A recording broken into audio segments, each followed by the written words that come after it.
गुरुर्ब्रह्मा गुरुर्विष्णुः गुरुर्देवो महेश्वरः गुरुः साक्षात् परं ब्रह्मा तस्मै श्री गुरवे नमः। तस्मै श्री गुरवे नमः।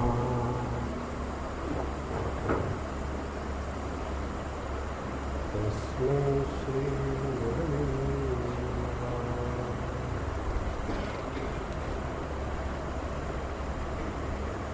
मणिद्वीपे नीपवने चिंतामणि सुमंदिरे पंचब्रह्ममये मंचे रूपं त्रैपुरसुंदरम् अनादिमिथुनं यत्तत्परात् अपराख्यं ऋषीश्वराः तदा सदा शिवे नाशो विधि विष्णु त्रिलोचनाः गणेशस्कन्ददिक्पाला शक्तयो गणदेवताः यातु धानासुरा नागा यक्ष किं पुरुषालया पूज्या सर्वा मम तनुः अपरा परिकीर्तिताः मम माया विमूढ़ास्तु माम न जानन्ति सर्वशः। त्रिपुरा देवी का परस्वरूप अपर स्वरूप क्या है, यह चिंतन चल रहा है। पहले हमने इस त्रिपुरा देवी का परस्वरूप क्या है ये जान लिया। अब अपर स्वरूप, जो अपर का तात्पर्य है सापेक्ष, जिसमें द्वैत है, जिसमें उपासक उपास्य भेद है, और उसमें उन्होंने बताया कि यह जो अनादि मिथुन है, अनादि मिथुन माने यह जो शिव शक्ति स्वरूप, यह ही इस संपूर्ण द्वैत की सृष्टि में अभिव्यक्त हो रहा है। और उसका फिर पूजा करने के लिए, उपासना करने के लिए रूप बताया कि ब्रह्मा विष्णु शिव ईश्वर ये चार पैर जैसे जिसके हैं, ऐसे चौकी पर, और जिस चौकी का जो ऊपर का हिस्सा है वहाँ सदाशिव है, इस पर यह मिथुन अखंड रूप से विद्यमान है। और यही परमात्मा की अभिव्यक्ति सभी रूपों में हो रही है, जैसे गणेश, स्कंद, दिक्पाल इत्यादि। लेकिन मम माया विमूढ़ास्तु माम न जानन्ति सर्वशः, लेकिन जो मेरी माया के प्रभाव में आ गए हैं वो ये बात नहीं समझ पाते कि चाहे राम हो या कृष्ण हो, देवी हो या देवता हो, सुर हो या गंधर्व हो, ये सभी के सभी उसी देवता के, उसी एक त्रिपुरा देवी के ही अनेक रूप है। तो मम माया विमूढ़ा, मेरी माया के कारण जो मूढ़ हो गए हैं उनको यह बात समझ में नहीं आती। यहां तक हमने कल देखा।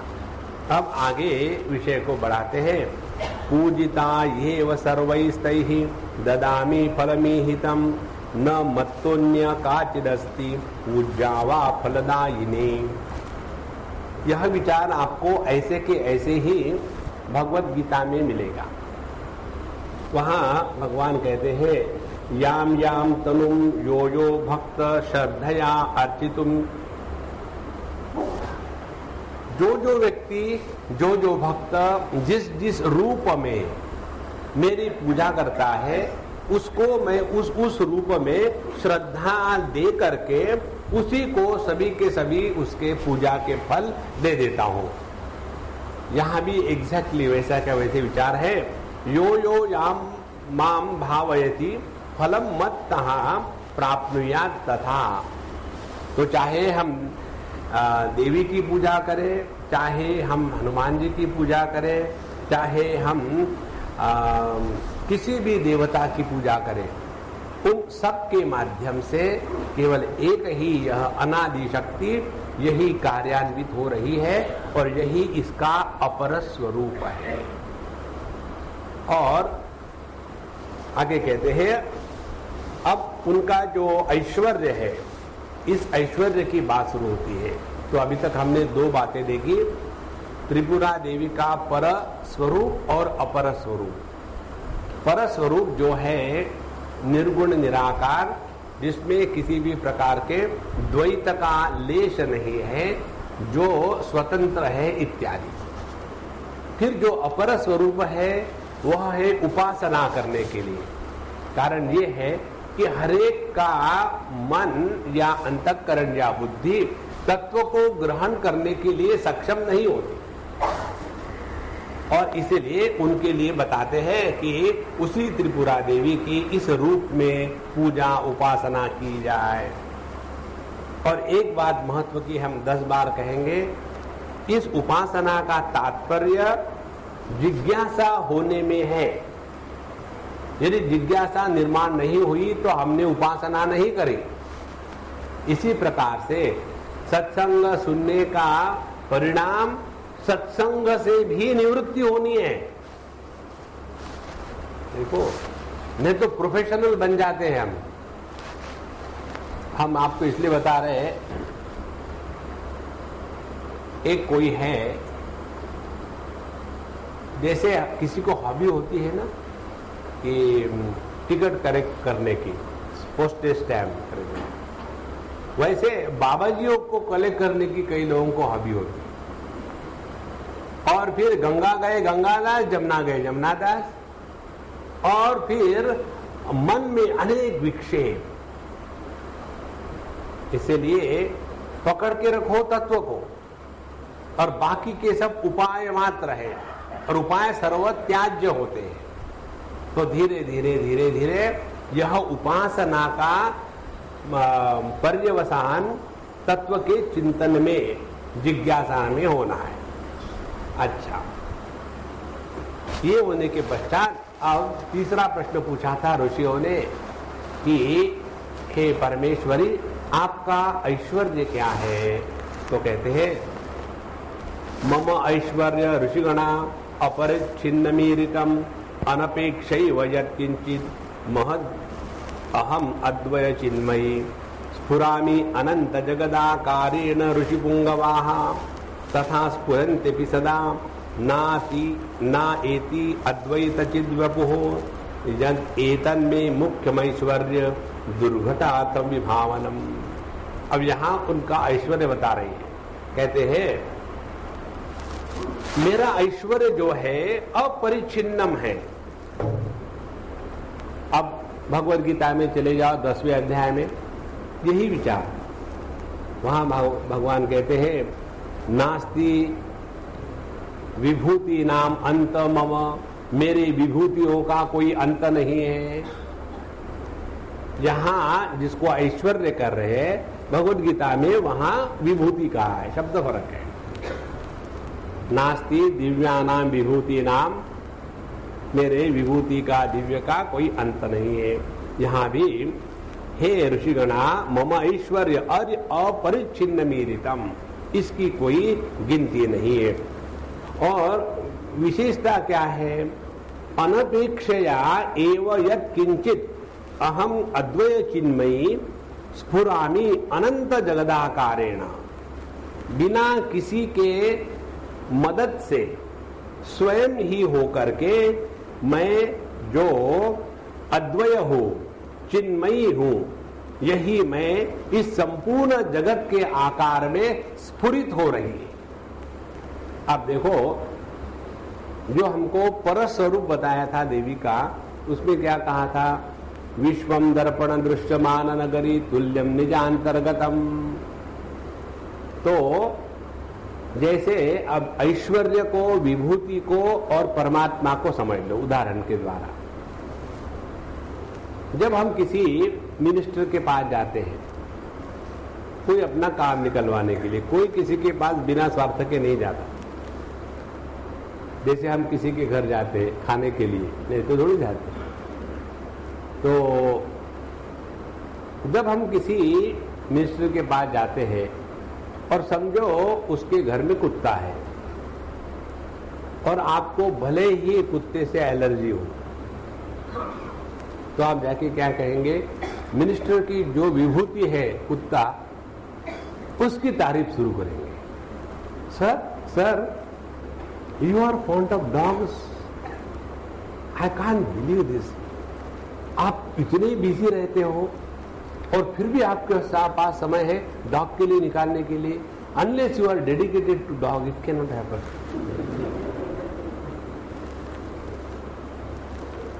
अब उस कुत्ते की तारीफ क्यों हो रही है? इसलिए कि वो उसकी विभूति है। तो यदि हम किसी मिनिस्टर के पास जाएंगे तो उसकी विभूति की तारीफ होगी। इसी प्रकार से यह संपूर्ण विश्व जो है ये तो प्रभु की विभूति है। तो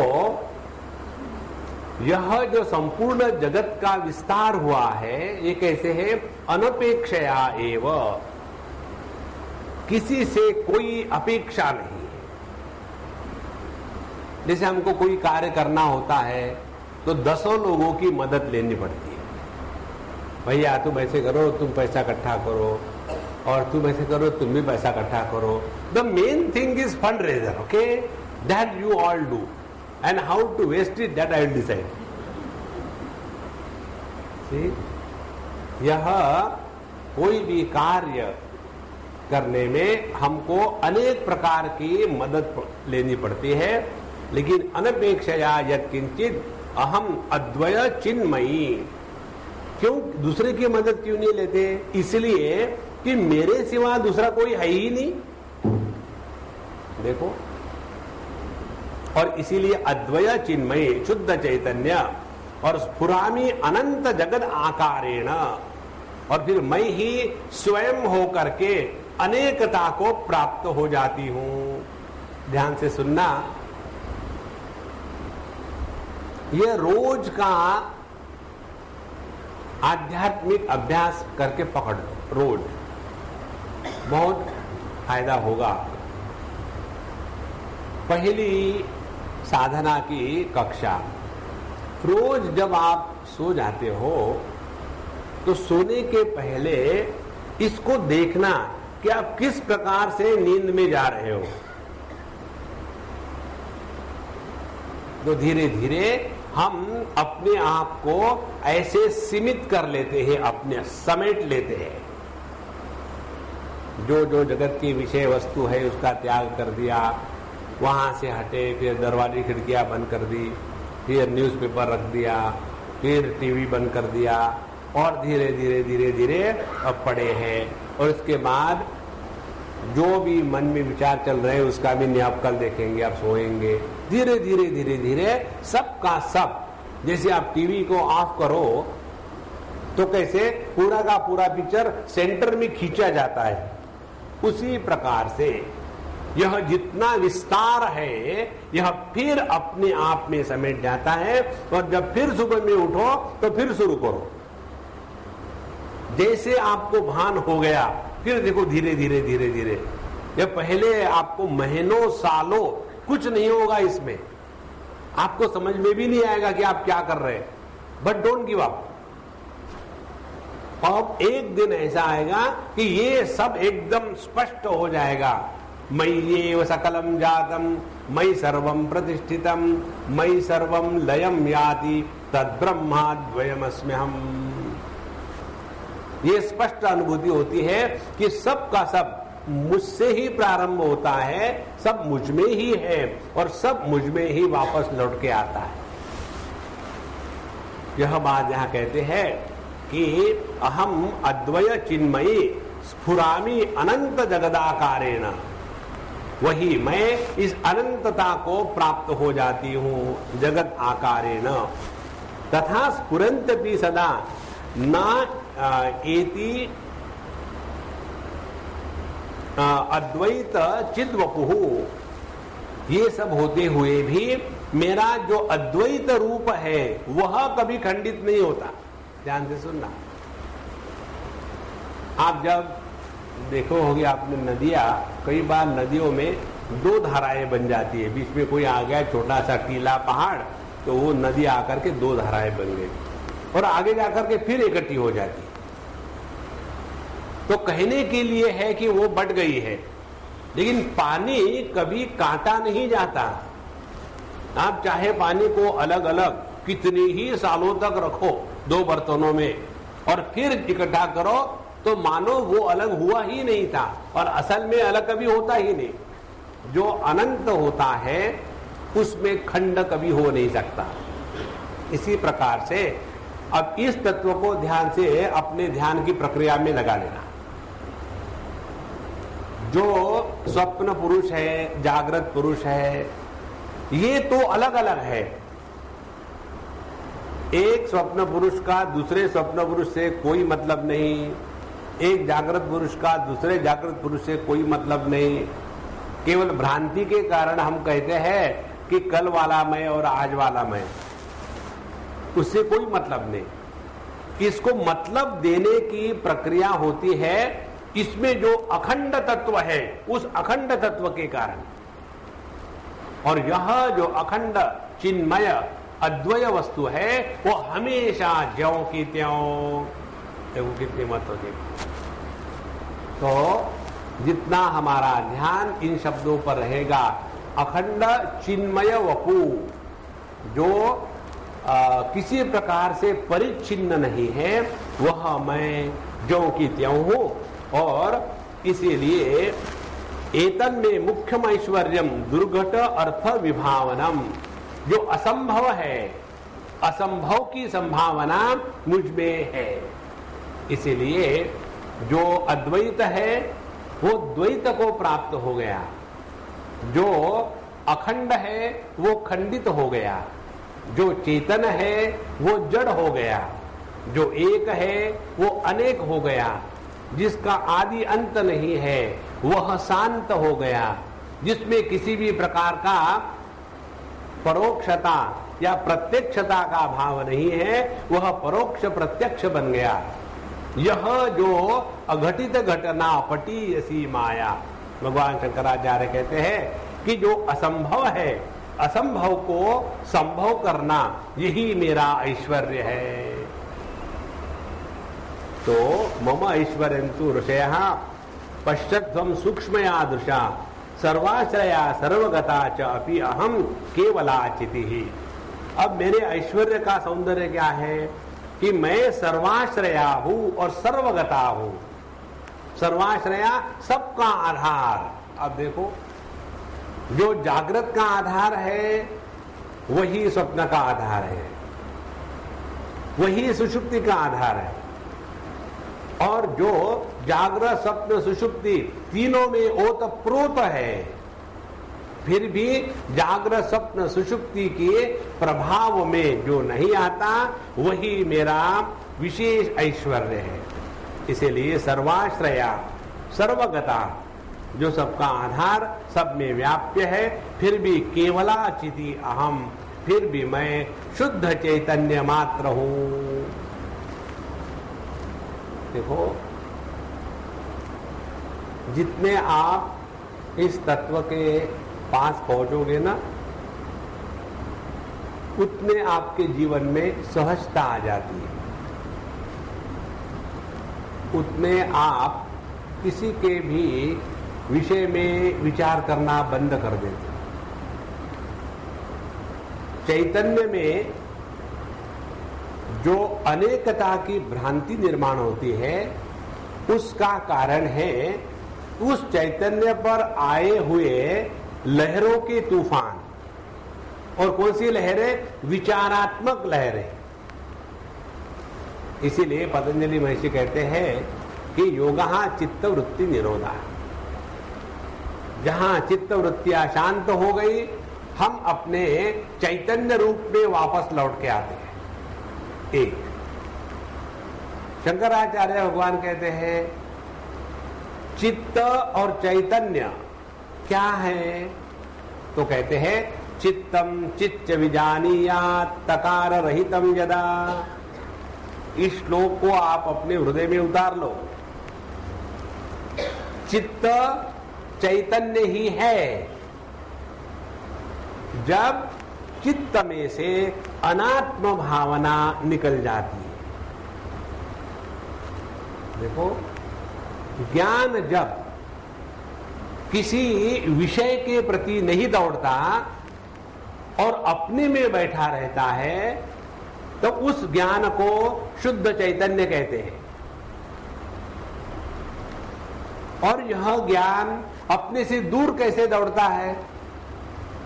यह ज्ञान अपने से दूर दौड़ता है केवल वृत्तियों के सवारी पर बैठ करके। और वृत्तियां हमेशा अनात्म वस्तु की होती है, वृत्ति मैं की नहीं होती। देखो, इसीलिए यह जो केवला शुद्धा चिति है, वह मैं ज्यों की त्यों हूं, माने मैं ही ज्ञात वस्तु बन जाती हूं, मैं ही उस ज्ञात वस्तु का प्रकाशक ज्ञाता बन जाती हूं और मैं ही ज्ञान बन जाती हूं। तो जो अखंड अद्वय ज्ञान है, इसमें वृत्तियों के कारण त्रिपुटी का जन्म होता है। और जब तक के ये त्रिपुटियां रहेगी, तब तक के हम वृत्ति ज्ञान में फंसे हैं। देखो, और जहां यह त्रिपुटी समाप्त हो गई, वहां हम अपने चैतन्य स्वरूप में वापस आ गए। लेकिन जो पुरानी आदतें हैं ना, समझो हम चैतन्य हो गए, आगे क्या? ये जो प्रश्न मन में आता है ना, तो ऐसे ही है कि देखो, आप यदि बड़े होटल में जाओ ना, तो वहां हर चीज जबरदस्त हो, वहां का मेनू भी देखो, पढ़ के ही मजा आ जाता है। अच्छा, समझो हम गए वहां, तो क्या होगा? मेनू पढ़ के वापस आओगे तो कुछ नहीं होगा। मेनू को ऑर्डर करके खाओ तो मजा आएगा। हम लोग मेनू पढ़ते हैं उसको खा नहीं रहे, और इसीलिए मस्ती नहीं चढ़ती। तो सर्वाश्रया सर्वगता चाप्यहम केवला चितिहि। अब यह जगत का विस्तार हो गया।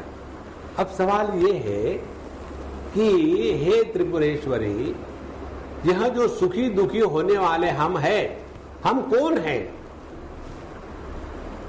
अब इसके बारे में निर्णय होता है। कहते हैं स्वमायया स्वम अज्ञात्वा संसरंती चिरादहम।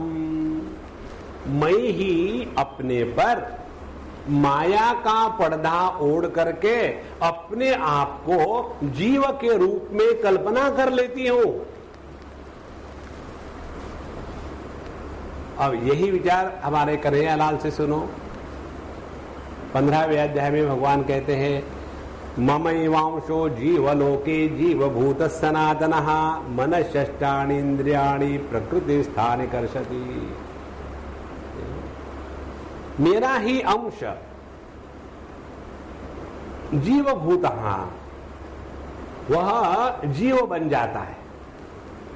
अब ध्यान से सुनना, अनंत में शांत की कल्पना होती है, अनंत कभी शांत नहीं होता। Infinite can not be reduced to the finite, but we can always imagine finitude superimposed on the infinite, and therefore summation of the finite is never equivalent to the infinite. देखो, और इसीलिए यह जो मैं हूं, अखंड अनंत अपरिच्छिन्न अद्वय शुद्धा केवला चिति मात्र, यह जो मैं हूं, मैं ही अपने ऊपर स्वमाया स्वम अज्ञात्वा, मैं अपने आप को नहीं जानती। अब ध्यान से सुनना, जब कोई एक्टर काम कर रहा है स्टेज पर और आकर के रोता है, धोता है और बड़ा चिल्लाता है कि देखो मुझे ऐसा हो गया, मुझे वैसा हो गया, मेरी बीवी ने मुझे मारा, घर से निकाल दिया, चलो मैं अब ऑर्गेनाइजेशन बनाता हूँ, अखिल भारतीय तिरस्कृत नवरा परिषद।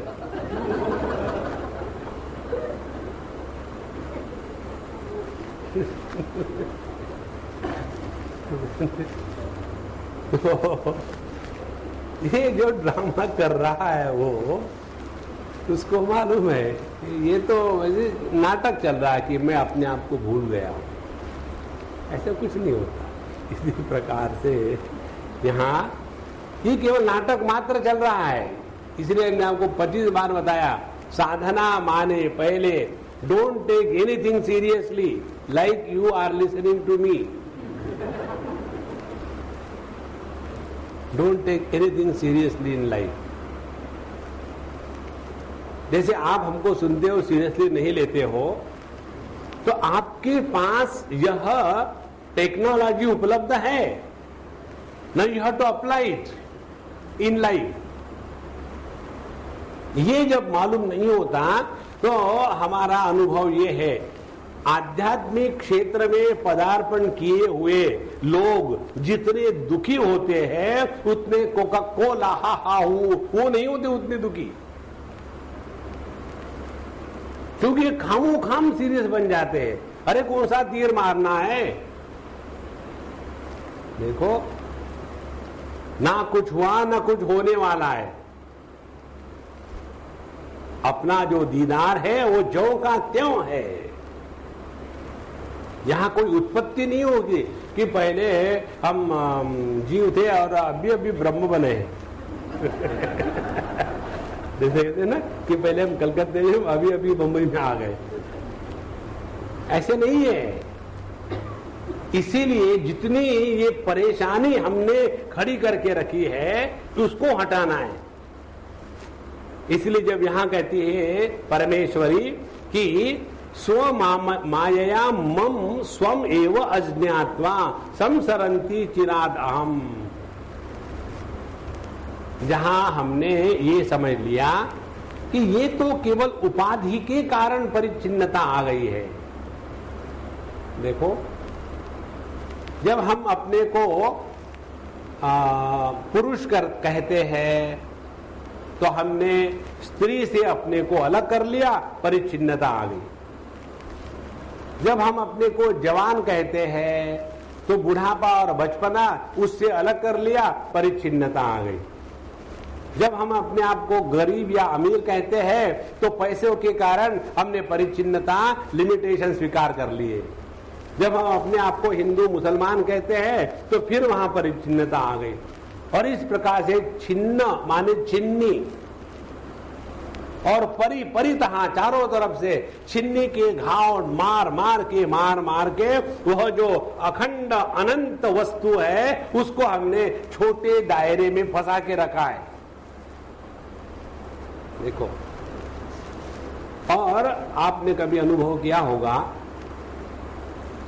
यदि आपके जूते का नंबर 8 है और ऐसा कुछ हुआ कि आप बड़ी पार्टी में गए और वहां आपका जो जूता पहना हुआ है उसका नंबर 7 था और आपको पता चला पार्टी में पहुंचने के बाद, तो आप कैसे चलोगे? क्यों? कि अंदर में पैर मुश्किल हो रहा है, your food cannot contain inside, और इसके कारण बड़ा दर्द होगा, आप कुछ कर भी नहीं कर सकते। जब एक नंबर जूते का कम होता है तो हमारी चाल कैसी बिगड़ जाती है। जो अनंत है वो इस चमड़ी के 3.5 हाथ के देह में जब घुसेगा तो उसकी चाल कैसी बिगड़ेगी, वही अपन का हाल है।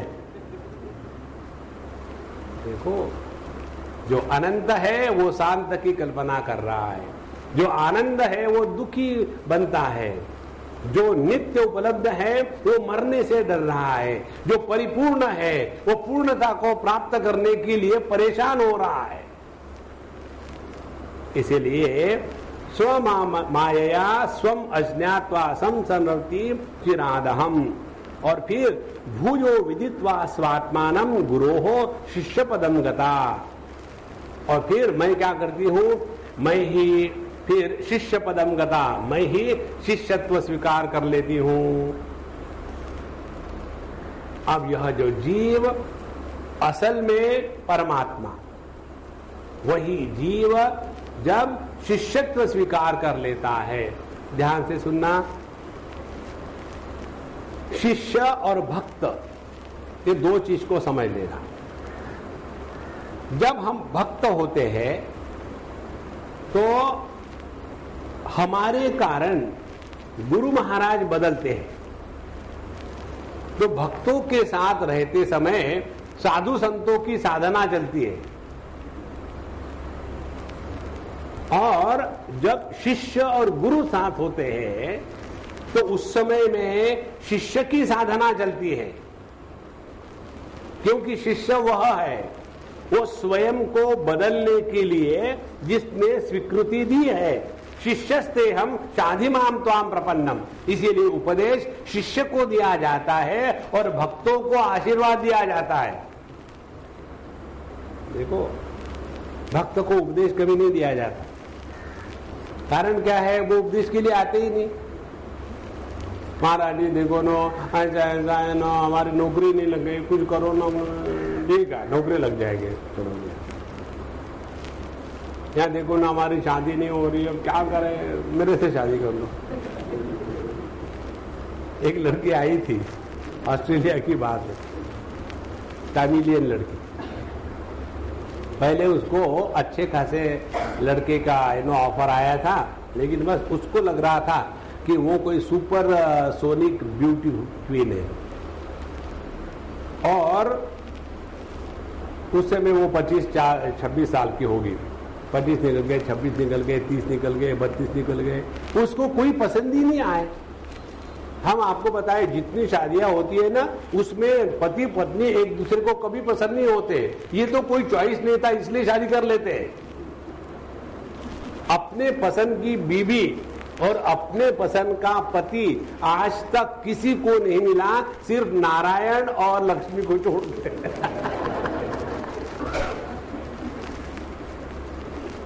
महाराज, कॉम्प्रोमाइज 100% करना पड़ता है। नहीं, वो मोटी है लेकिन दिल की बड़ी अच्छी है।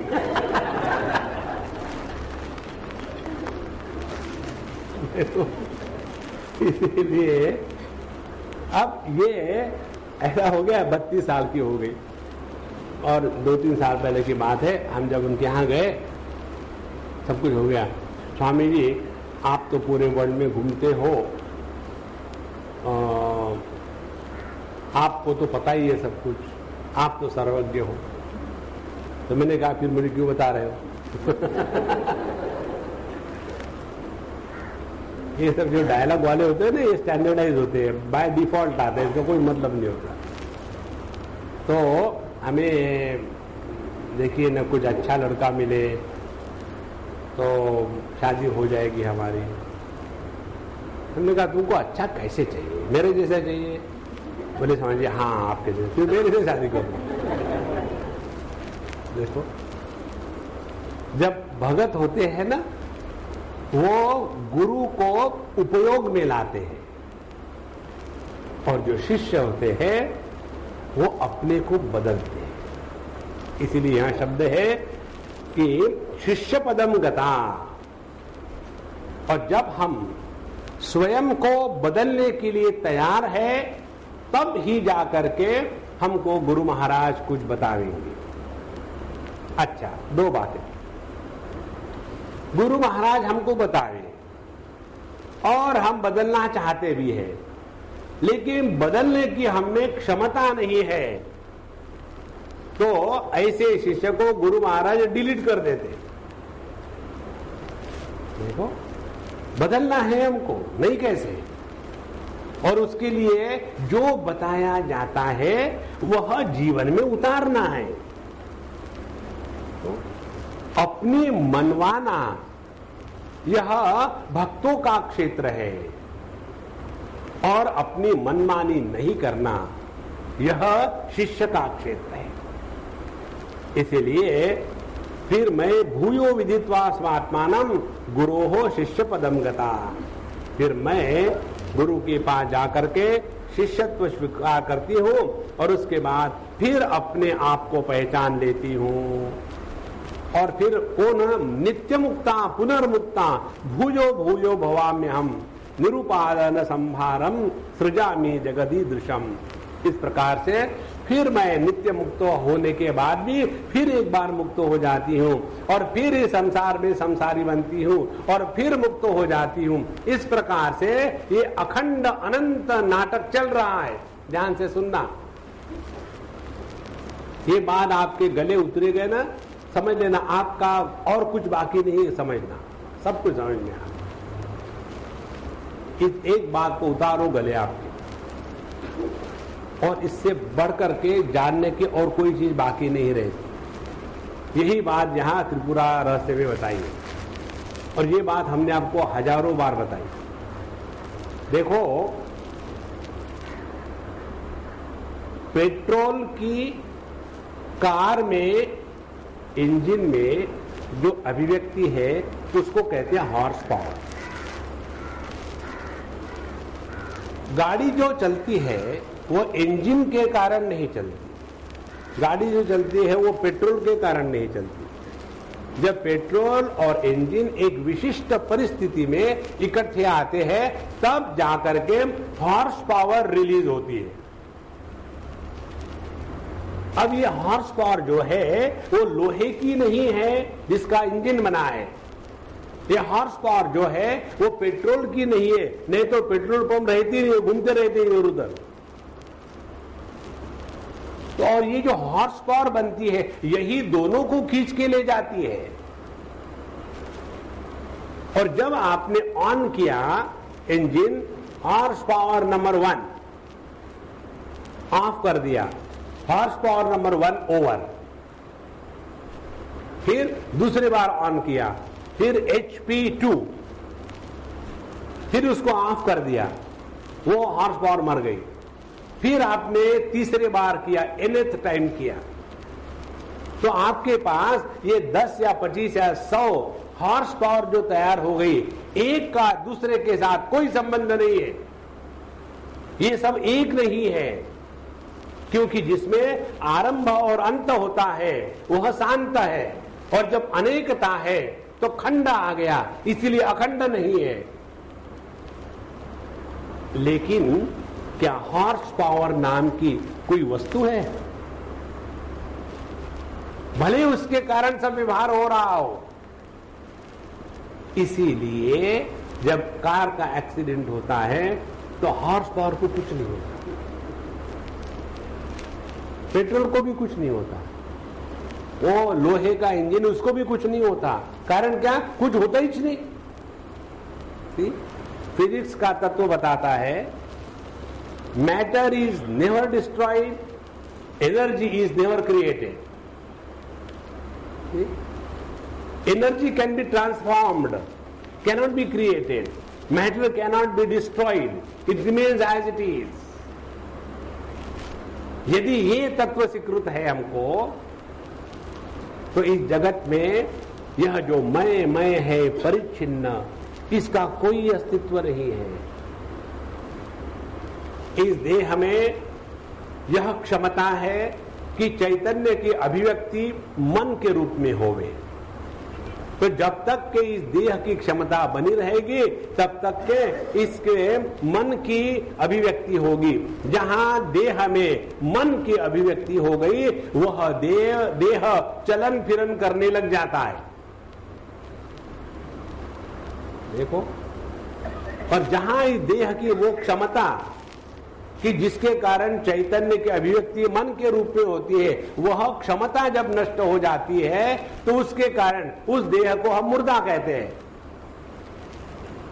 देखो, इसीलिए इस जगत में ना कोई पैदा हुआ है ना कोई मरा है, ना कोई स्वर्ग गया है ना कोई नरक गया है।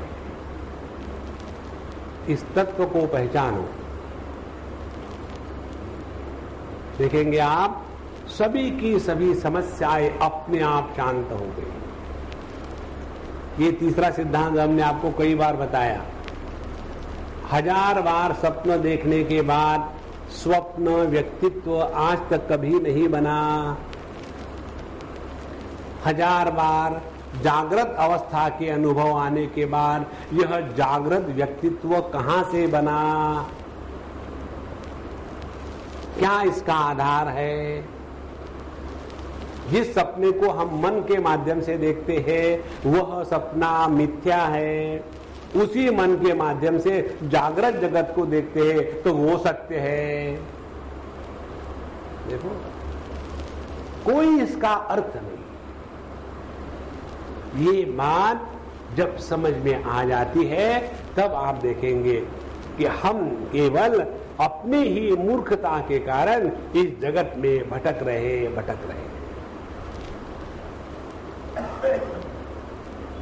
इसमें स्थित हो जाओ, फिर देखो कितना बढ़िया नाटक चल रहा है ये पूरी दुनिया। But we are all the time beating around the Bush.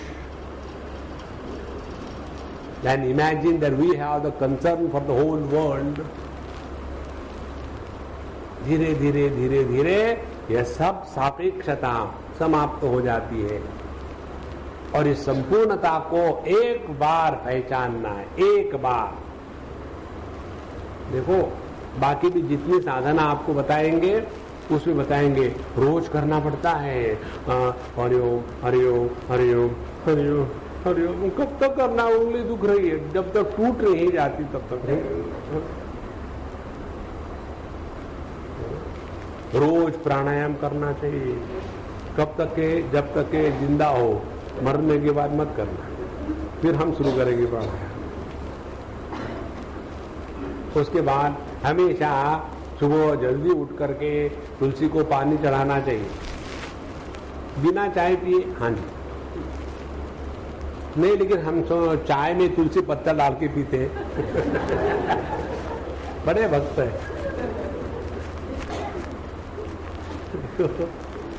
ये सब बहुत जबरदस्त नाटक चल रहा है, लेकिन हमको ऐसे लगता है कि क्या चल रहा है। आहा, जब छोटे छोटे बच्चे झगड़ा करते हैं ना, तो हम बड़े लोग देख करके कैसा कर देते हैं। देखो इसने उसको मारा, आप देखो क्या कहेंगे। You enjoy. इसी प्रकार से साधु संत अब जब जाते हैं, हाँ मेरा लड़का ऐसा, मेरी लड़की ऐसी, मेरा बहू ऐसा, मेरा बच्चे ऐसे, मेरा बॉस ऐसा है, तो उनको कोई चारा नहीं, इसीलिए अपने सुन लेते। महाराज ये आशीर्वाद कर दिया। देखो, ये आशीर्वाद करना क्या है अभी तक मुझे समझ में नहीं आया। समझे? आप आशीर्वाद कर डालो। अरे नारायण, अच्छा तो नित्य मुक्ता पुनर्मुक्ता भूजो भूयो भवाम्यहम निरुपादान संभारम सृजामि जगदीश दृशम इत्यादि संति बहुधा मम ऐश्वर्य परंपरा। इस प्रकार से यह अनेक प्रकार की मेरे ऐश्वर्य की परंपरा है और इसी साधन सामग्री के साथ मैं इस जगत में रहती और बिना में किसी बाहर की साधन सामग्री निरुपादानम, किसी दूसरे उपादान के सिवा ये संपूर्ण जगत का यह गणित चल रहा है। और ये कैसा है मेरी ऐश्वर्य परंपरा? न तद गणितुम शक्यम सहस्त्र वदने नवाम शृण्वन्तु संग्रहाद्वक्षे ममद ऐश्वर्यस्य लेशतः जगद्धात्रा विचित्रेयं सर्वतः संप्रसारिता ममा ज्ञानम बहुविधम द्वैताद्वैतादि भेदतः परापर विभेदाश्च बहुधा चापि तत्फलम द्वैत ज्ञानं तु विविधम द्वितीयालंबनम यतः ध्यानमेव तु तत्प्रोक्तम स्वप्न साराज्य सम्मितम। अब यहाँ दूसरा बमगोला आपको देखना है। मेरी जो ऐश्वर्य की परंपरा है, यह यदि सहस्त्र वदन माने शेष नाग देवता भी बोलना शुरू करे तो भी उसका अंत नहीं है। आगे कहते हैं श्रुण्वन्तु संग्रहात् वक्षे, लेकिन तुमको मैं शॉर्ट में समरी में बताता हूं, ध्यान से सुनो। कहते कि वो मेरे ऐश्वर्य का लेश मात्र है। भगवत गीता के 10वें अध्याय का अंतिम श्लोक, यद यद विभूतिम सत्वम, इस जगत में जो जो विशेषता है वह विशेषता मेरी विभूति है। यहां भी बताते हैं कि हम अपने ऐश्वर्य का लेश मात्र बताएंगे। क्या है वो? जगत धात्रा विचित्रेयम सर्वतः संप्रसारिता। धाता ने इस संपूर्ण जगत को इसी के द्वारा विस्तृत किया है। और क्या है? ममा ज्ञानम बहुविधम द्वैता द्वैत विभेदतः। इस मेरे ज्ञान की अभिव्यक्ति अज्ञान के रूप में हो रही है। देखो ईश्वर, ज्ञान की अभिव्यक्ति अज्ञान के रूप में हो रही है। हाँ जी, एक शिवसूत्र नाम का ग्रंथ है। इस ग्रंथ का रेफरेंस संत ज्ञानेश्वर ने अपने अमृतानुभव में दिया, तृतीय अध्याय में। तो हमने ब्रह्म सूत्र सुना था, नारद भक्ति सूत्र सुना था, पतंजलि योग सूत्र सुना था, ये शिव सूत्र नहीं सुना था। तो फिर हमने क्या शुरू करी खोज। अपने पास अपने आप वो ग्रंथ पहुंच गया। हमने जब उसको पढ़ा कि शिव सूत्र क्या हो सकता है भैया, पता नहीं अब किसको पूछे, ऐसे हमारे दिमाग में विचार चल रहे थे। और हम पहुंचे गणेशपुरी नित्यानंद बाबा के दरबार में। और वहां जब पहुंचे तो एक सज्जन आए, हम पहचानते नहीं थे उनको कौन है। आकर के उन्होंने 2-4 पुस्तकें खरीद के लाए। और जब हम बाबा के सामने बैठे थे, आकर के उन्होंने कहा कि महाराज जी हम आपको क्या दे सकते हैं, पैसा पूछे तो कोई मतलब नहीं आपको, इसीलिए हम आपको ग्रंथ अर्पण करते हैं, आप इसको स्वीकार कीजिए। अनुराग ठीक है रखो। और जब हमने खोला, पहले 4 ग्रंथ उन्होंने दिए थे हमको। पहला ग्रंथ खोला तो वो निकला शिवसूत्र। हमने कहा कि सियावर रामचंद्र की जय। और फिर उसका हमने अध्ययन किया। और उसमें तीसरा सूत्र आता है कि ज्ञान ही बंधन है। देखो, तो जब हमने ये पढ़ा, अरे ज्ञान ही बंधन है, ये तो सब गड़बड़ घोटाला जाना। और फिर जब उसका विस्तृत जो भाष्य है उस पर में उसका अध्ययन करो तो बड़ी सुंदर बात है। क्या है? देखो, हम कहते हैं कि मैं अज्ञानी हूं, माने अज्ञान को जानने वाला हूं। महाराज अब यदि जानने वाले हो तो अज्ञानी कैसे हो, ज्ञानी हो ना? नहीं नहीं नहीं नहीं, हम तो अज्ञानी। यही ज्ञान का बंधन है। जानते हुए भी कहते हैं कि हम अज्ञानी हैं। देखो कारण क्या है? यह द्वैत के उपलब्धि को हमने धर बांध के सत्य स्वीकार किया है।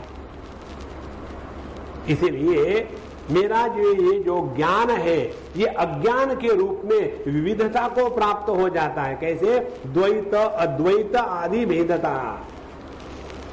परमात्मा के तत्व को या त्रिपुरा देवी को अद्वैत कहना भी गाली ही है। अद्वैत इसीलिए कहते हैं कि द्वैत का निराकरण करने के लिए। देखो, जितने भी हम भगवान का वर्णन करते हैं ना, परमात्मा सर्वव्यापी है। कारण क्या? सर्वों में हमारी बुद्धि फंसी है, इसीलिए सर्वव्यापी है। जब हम कहते हैं कि यह जो त्रिपुरा देवी है त्रिकालातीत है, 3 कालों के परे है। क्यों? कि हम 3 कालों में फंसे हैं।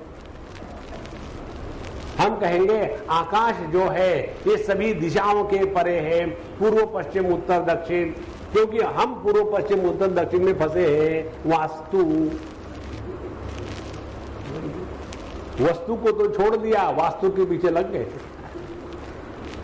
देखो, इसीलिए यह जो तत्व है मेरा ही, यह ज्ञान अज्ञान का रूप धारण करके बहुविधम द्वैत अद्वैत आदि भेदता परापर विभेदाच बहुधा चापि तत्फलम। और यही ज्ञान अपर और अपर ज्ञान का रूप धारण कर लेता है। पर ज्ञान का रूप है जिसके द्वारा हम द्वैत का निराकरण करके अद्वैत में स्थित हो जाते हैं, और अपर ज्ञान जो है जिसके द्वारा हम इस सापेक्षता में हमेशा फंसे रहते हैं। देखो, एक बात हम आपको स्पष्ट बता रहे, ठीक से समझ लेना, गलत होने के ज्यादा चांसेस है। इस वस्तु को ज्यादा महत्व मत देना अपने जीवन में।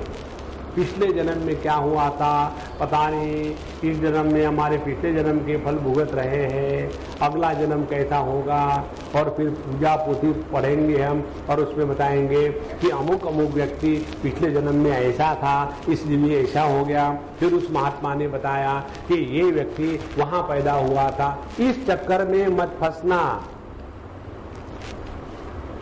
इससे एकदम हट जाओ, अन्यथा उसी में पूरी जिंदगी बर्बाद हो जाएगी। त्यागना है अपने परिच्छिन्नता को, अपने को जीव के रूप में स्वीकार मत करना। यदि आप हमसे कुछ लेना चाहते हो तो केवल इस एक बात को ले जाओ, देह भाव को तो छोड़ना ही है, लेकिन अपने आप को जीव भी मत स्वीकार करना। यहां जीव स्वीकार करोगे तो पूरी जिंदगी इसी में जाएगी, धोबी के जैसे धोते रहोगे। पाप है, पुण्य है, और स्वर्ग है, नरक है, पिछला जन्म, अगला जन्म, इस चक्कर में जिंदगी भर फंसे रहोगे। ये सब प्रक्रिया है, प्रक्रिया को ही हमने परमार्थ मान लिया है। इसीलिए ममा ज्ञानम बहुविधम द्वैताद्वैतादि भेदतः परापर विभेदाश्च बहुधा चापि तत्फलम। हमने आपको बताया कि मालूम में एक दिन हमको मिलने के लिए एक अम्मा आई, 3-4 बार फोन किया, मुझे मिलना है मिलना है। हमने कहा भाई तुम आके मिलो, हम वहां नहीं आ सकते, तुम जहां रहती हो।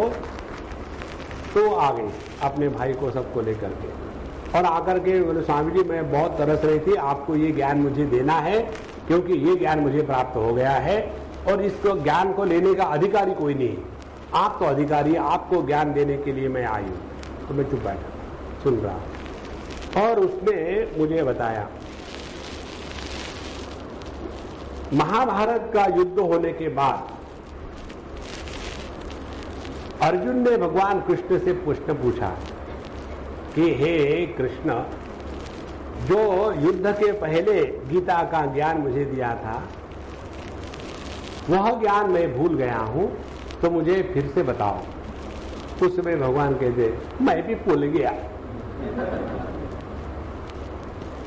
अब जो भगवान अपने बताए हुए ज्ञान को भूल जाता है वो काहे का भगवान है।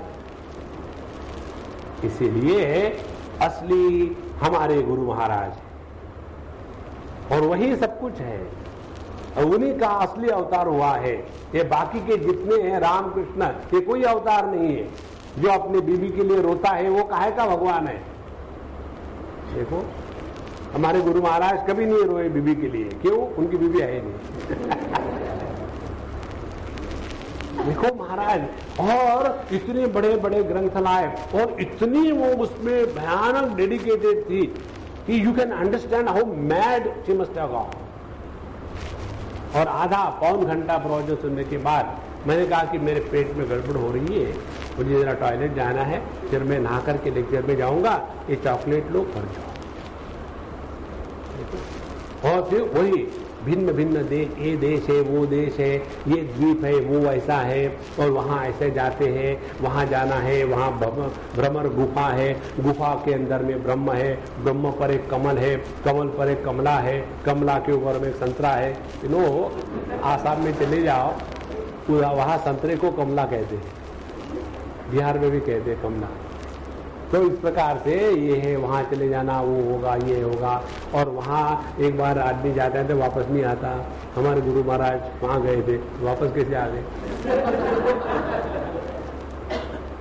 गए नहीं हो गए। इस चक्कर में मत फंसना।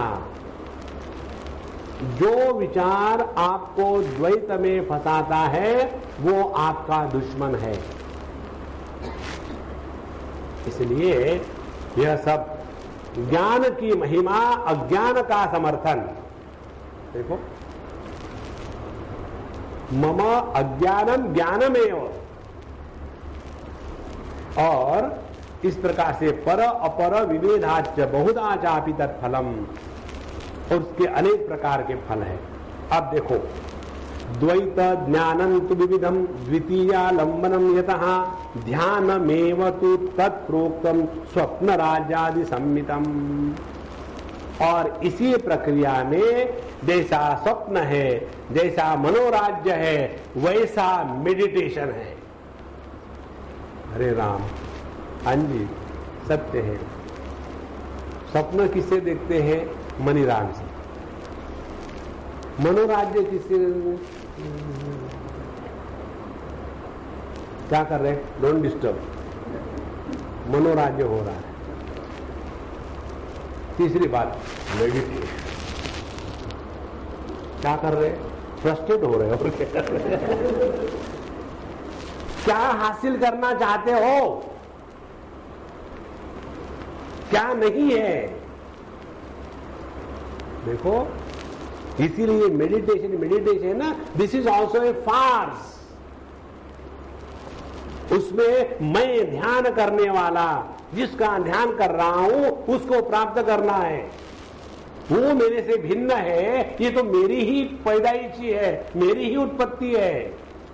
इसीलिए अवधूत गीता में स्पष्ट बताते हैं कि भगवान, हमने 3 बड़े महापाप किए, अपन को माफ कर देना। पहला पाप, हम बड़े बड़े तीर्थ क्षेत्रों में चक्कर काटे हैं और मुख से कहते हैं कि भगवान आप सर्वव्यापी हो, और भटक रहे हैं।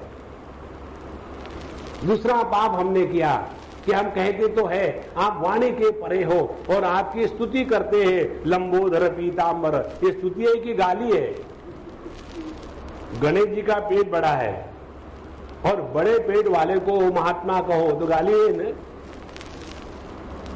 वक्रतुंड महाकाय, देखो किसी का मुंह टेढ़ा हो, अरे वक्रतुंड इधर आ जा, क्या गणेश जी को बुलाया? तो हम कहते हैं कि आप शब्द के परे हो और आपकी तारीफ करे जा रहे हैं। ये जो हमने पाप किया है, भगवान माफ कर देना। और तीसरा महापाप, हम ध्यान करते हैं। मानो हम आपसे भिन्न है। देखो, और ये किस लिए होता है? ये इसलिए होता है कि हमने इस परमात्मा को आपसे, अपने से अलग मान के रखा है। इसीलिए यहां कहते हैं ध्यानमेव तु तत्प्रोक्तम स्वप्न राज्यादि सम्मितम। यह केवल स्वप्न मात्र है और कुछ नहीं है। तो ध्यान करना छोड़ दे? नहीं, छोड़ो मत। आगे कहते हैं तच्चापि सफलम नेयम नियत्या नियतम यतः अपरंचापि विविधम तत्र मुख्यम तदेव ही। स्वप्न, मनोराज्य और ध्यान तीनों एक ही कैटेगरी के हैं। स्वप्न मनोराज्य में आपको कुछ हाथ में नहीं आता, लेकिन ध्यान के द्वारा आप अपने आप पर नियंत्रण करके इस द्वैत से निकल सकते हो। और इसीलिए ध्यान का तात्पर्य समझ लेना है। एक बार हमने पूना में लेक्चर लिए थे, वो शायद है हिंदी में उपलब्ध, और 4 या 6 लेक्चर लिए थे और टॉपिक था ध्यान किया नहीं जाता। जैसे प्यार होता है, प्यार किया नहीं जाता, हो जाता है। और जब प्यार करते हैं तो उस प्यार में गिरते हैं, और जब प्यार होता है तो उसमें गिरते नहीं। इसीलिए प्रकार से ये ध्यान हमको करने की परेशानी में मत पड़ना। जितने जितने आपकी ये सब ग्रंथियां खुल जाएगी, अपने आप सब कुछ होने लगेगा। उसमें इसी प्रक्रिया को ध्यान की प्रक्रिया कहते हैं। और इसमें करना क्या है? एक ही करना है, अपना ध्यान अपने स्वरूप के प्रति रखना है। और जितना ये द्वैत का हम अनादर करेंगे, उतना हम अद्वैत में निष्ठा प्राप्त करेंगे। अन्यथा हर बार हर चीज में लेकर के देखो, एक ध्यान की प्रक्रिया जिन्होंने हमारे कैंप अटेंड किया उनको मालूम है एक बात हम हमेशा बताते हैं ध्यान के बाद, अब सबका सब प्रभु को अर्पण कर दो और इस ध्यान की स्मृति मत बनाओ। नहीं तो हाँ स्वामी जी आपका आज का ध्यान बड़ा जम गया था, आइसक्रीम के जैसा जम गया, कल नहीं जमा था। नहीं है क्या? नहीं जमा था। ये जमना नहीं जमना मालूम है क्या है? ये केवल अपनी मानसिक स्थिति है। ध्यान में कुछ निर्माण नहीं करना है, ध्यान में कुछ अनुभव नहीं करना है, ध्यान में किसी को पकड़ के नहीं रखना है, केवल होना मात्र है। Just being and not becoming anything through any struggle. इसीलिए अपरंचापि विविधम मुख्यम तत्र तदेव ही। ये तीनों में स्वप्न मनोराज्य ध्यान, इसमें यह ध्यान अत्यंत आवश्यक। अब आगे कहते हैं प्रोक्त मुख्या परमयम ध्यानम मुख्य फलक्रमम अद्वैत विज्ञानमेव पर विज्ञानमीरितम ममाना मामनाराध्य परमाम चिरम विद्याम तो श्रीमतीम कथम प्राप्येत परमाम विद्याम अद्वैत संधिकाम। तो यह जो अपर रूप का मेरा जो ध्यान है, उस ध्यान के लिए मैंने जो सबसे पहले बताया था उसका ध्यान करें। ध्यान से सुनना। ध्यानाभ्यास जब हम प्रारंभ करते हैं तो आधार के लिए द्वैत को स्वीकार करते हैं। जैसे जब छोटा बच्चा इंडिपेंडेंटली खड़ा नहीं हो सकता तो किसी का आधार लेकर के खड़ा होता है, लेकिन जिंदगी भर ऐसे थोड़ी खड़ा रहना है। तो पहले प्रारंभिक अवस्था में किसी ना किसी आलम्बन को ले लो, लेकिन यदि उस आलम्बन को लेते लेते हम उसके ऊपर अवलंबित रहने लग गए तो फिर सत्यानाश हो गया। इसीलिए यह अपर ध्यान की प्रक्रिया धीरे धीरे जितनी सूक्ष्म होती जाएगी, अपने आप बाहर के सभी आलंबन छूटने लगेंगे। देखो, एक बार बहुत पुरानी बात है, हम हमारे स्वामी जी के साथ थे और स्वामी जी टेनिस की मैच देख रहे थे और ये इंदौर में हुई थी बात, और उन्होंने अपने पैर मेरे गोद में रखे थे, मैं उनके पैर दबा रहा था और वो टीवी देख रहे थे। और मुझे तो कोई मतलब नहीं किसी चीज से, मैं अपने मस्ती में था। और उस समय मुझे मालूम नहीं था, फिर बाद में किसी ने मुझे बताया, बोले स्वामी जी जब आप स्वामी जी के पैर दबा रहे थे तब क्या हो रहा था? हमने कहा किसको? स्वामी जी को क्या आ रहा था उनको मालूम, यहां तक मुझे क्या आ रहा था, मुझे कुछ नहीं हो रहा था। बोला आपको मालूम है, आप जो हाथ पे स्वामी जी दबा रहे थे, स्वामी जी एक लाइन से आपकी तरफ देख रहे, टीवी नहीं देख रहे थे। तो मैंने फिर मैं क्या करूं, उनको बताओ टीवी देखो मेरे तरफ मत देखो। बोले नहीं, स्वामी जी इतने शांत बैठे हुए थे मानो वो एकदम पत्थर की मूर्ति बन गए हो। देखो, जितनी हमारी सूक्ष्मता बढ़ती है ना, उतने हम निर्विकार, निर्विचार, निशब्द, निर्गुण, इसको सहज प्राप्त हो जाते हैं। सूक्ष्मता में किसी भी प्रकार की हलचल नहीं होती। जैसे पृथ्वी देखो कितनी हलचल है, पानी में हलचल है, अग्नि में हलचल है, वायु में हलचल है, लेकिन जैसे जैसे आप आकाश की तरफ बढ़ो तो हलचल कम होने लग जाती है। और इस आकाश को ग्रहण करने वाला मन इस आकाश से भी सूक्ष्म है, और इस मन को प्रकाशित करने वाली जो चेतना है उस मन से भी सूक्ष्म है। और जहां हम इस चैतन्य के पास पहुंचे तो अपने आप सब कुछ समाप्त हो जाता है। और यही है प्रोक्त मुख्य अपरमयम ध्यानम मुख्य फलक्रमम अद्वैत ज्ञानमेव पर विज्ञानमीरिदम। इसीलिए इस द्वैत की साधना के द्वारा अल्टीमेटली हमको इस अद्वैत ज्ञान में पहुंच जाना है। इस अद्वैत ज्ञान में पहुंच जाने की प्रक्रिया केवल एक ही है, न कर्मणा न प्रजया धने न त्यागे नैके अमृतत्व मानसु। और त्याग बाहर के ईट पत्थरों अदा करना नहीं है, त्याग बीवी बच्चों का नहीं करना है। केवल इतना समझना है ये ईट पत्थर कभी अपने थे नहीं, ये बीवी बच्चे कभी अपने थे नहीं। जिस देह को लेकर के हम इतना मटकते हैं, ये देह भी अपना कब था। ये समझदारी को कहते हैं त्याग। हमने जो गलत गलत धारणाएं बांध के रखी है कि मैं देह हूं, मैं ध्यान करता हूं, मैं पुण्यात्मा हूं, बाकी लोग पापात्मा है, और ये भगवान का बनाया हुआ जगत है, इसमें सुख दुख है, भगवान दूर बैठे हुए हैं। जितनी ये धारणाएं हैं, इन धारणाओं को हमको त्यागना है। इन सभी धारणाओं का जो एक अखंड आधार है, उस अखंड आधार को ग्रहण करना है। इसलिए अद्वैत विज्ञानमेव पर विज्ञानम ईरितम। और यह अद्वैत ज्ञान को प्राप्त करने के लिए माम अनाराध्य परमाम चिरम विद्यांतु श्रीमतिम कथम प्राप्येत परमाम विद्याम अद्वैत संनिकाम।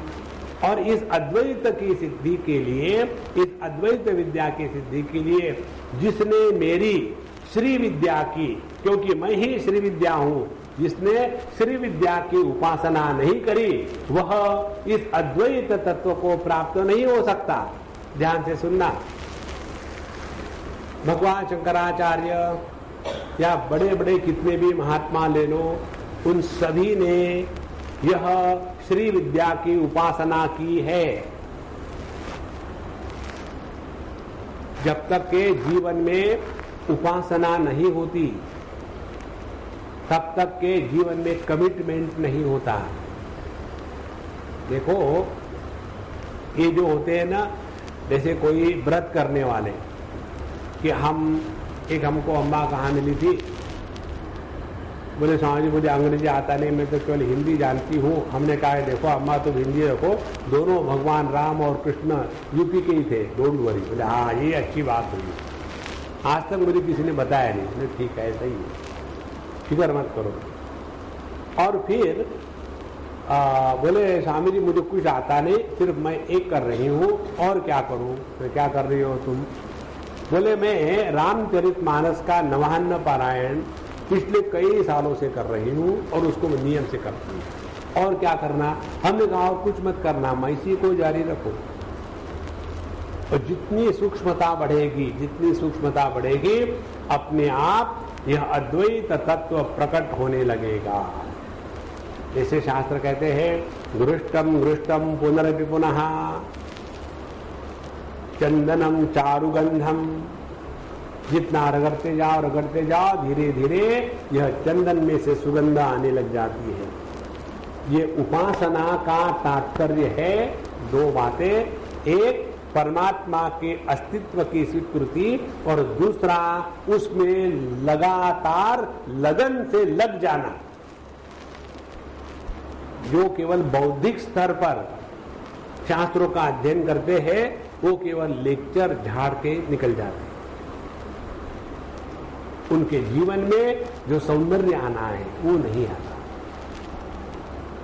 और ऐसे व्यक्ति जहां तक एरुडिशन है, स्कॉलरशिप है, सब कुछ है, लेकिन कोई उनको नहीं चाहता। कारण क्या है। कारण यही है कि अभी अंदर की गांठें खुली नहीं, अभी पक्की बैठी है। इसलिए यहां कहती है मामा कि माम अनाराध्य परमाम चिरम विद्याम तु श्रीमतीम। जब तक के इस श्री विद्या की उपासना लंबे समय तक नहीं होगी, कथम प्राप्येत परमाम विद्याम अद्वैत संहिताम।